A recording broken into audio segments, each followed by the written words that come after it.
The first up tonight, look, regardless of who won tonight's debate, and there's another one, of course, on Friday, most Queenslanders would now have made up their mind on which way they will vote. In fact, half the electorate have already voted. For Queensland, this is the most important election in a very long time. It is now a 4-year fixed term, which means whoever gets the chocolates will have 1,460 days to govern. 1,460 days. It's a long time. Now, they'll either bring this state back from the brink or completely send it into economic despair.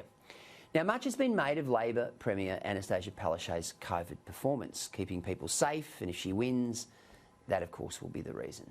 Claiming credit for how Queensland has fared is perhaps a little ironic, given that when the public pressure came from loved ones upset at inconsistent exemption and lockdown protocols, the Premier said, "I don't make the decisions."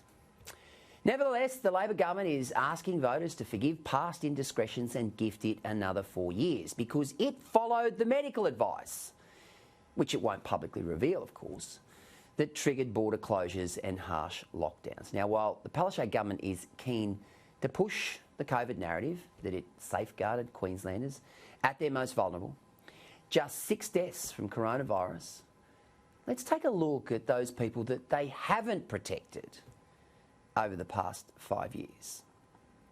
What of those that they haven't protected, like the 18 children who died on the Child Safety's watch through neglect since 2015?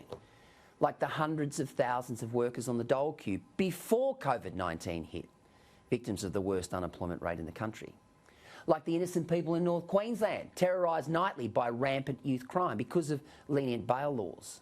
Like the unborn children aborted up to 37 weeks under new pro-choice laws enacted by this government? Like the investors in projects who have gone broke because union bully boys are given a green light to extort an extra 30% out of them on work sites? Like the 600 workers at Ackland Mine who have lost their jobs because of the government's anti-coal agenda, and yet they approve the Olive Downs mine when it's before the courts? This one's before the courts. Oh, it's before the courts, we can't approve it. Olive Downs, it's before the courts, but we will approve it. Don't get me started on the black-throated finch. The people who were not given special exemptions to quarantine at home during COVID-19, including patients recovering from brain cancer. What about the people who were denied the opportunity to go to their father's funeral despite coming from a city that hadn't had a case of coronavirus in 2 months? We just follow the medical advice. The taxpayers who funded Labor's multi-million-dollar Unite and Recovery election campaign, including polling dressed up as sentiment testing. What about the farmers who are being denied the right to manage their own land, including backburning to avert deadly bushfires, to shore up the Greens alliance? What about the innocent sports clubs in LNP electorates denied grants by a minister, this bloke Mick de Brenny, who won a gold medal for pork barrelling? Labor seats, they're the ones that got all the money. What about those who believe our politicians and bureaucrats should behave properly and with integrity? Cue Jackie Trad, former Deputy Premier. Cue Mark Bailey, Transport Minister.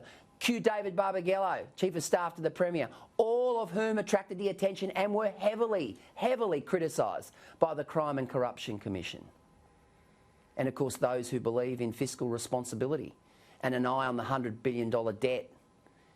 This government has no plan to pay down debt. It can't even mention the word debt. The last state budget, it couldn't even mention the word debt. So while COVID is debilitating and it's deadly, the good folk of Queensland should make sure that they don't get political amnesia, that it's not a side effect. Voters need to place their faith in the party with the vision and economic dexterity that will realise Queensland's enormous potential. Labor needs to stop looking in the rear vision mirror. Queensland needs to embrace projects. Every time Anastasia Palaszczuk opens her mouth, she talks about Deb Frecklington being in Campbell Newman's government. That was 5 years ago. Give these guys an opportunity to go forward. They want to 4-lane the Bruce Highway right up to Cairns. They want to build the Bradfield scheme. Gifting Labor another 4 years with the possibility of an alliance with the Greens? Gee, that's going to send Queensland into the dark ages. The LNP is clearly, on Saturday, the best bet, without any question at all.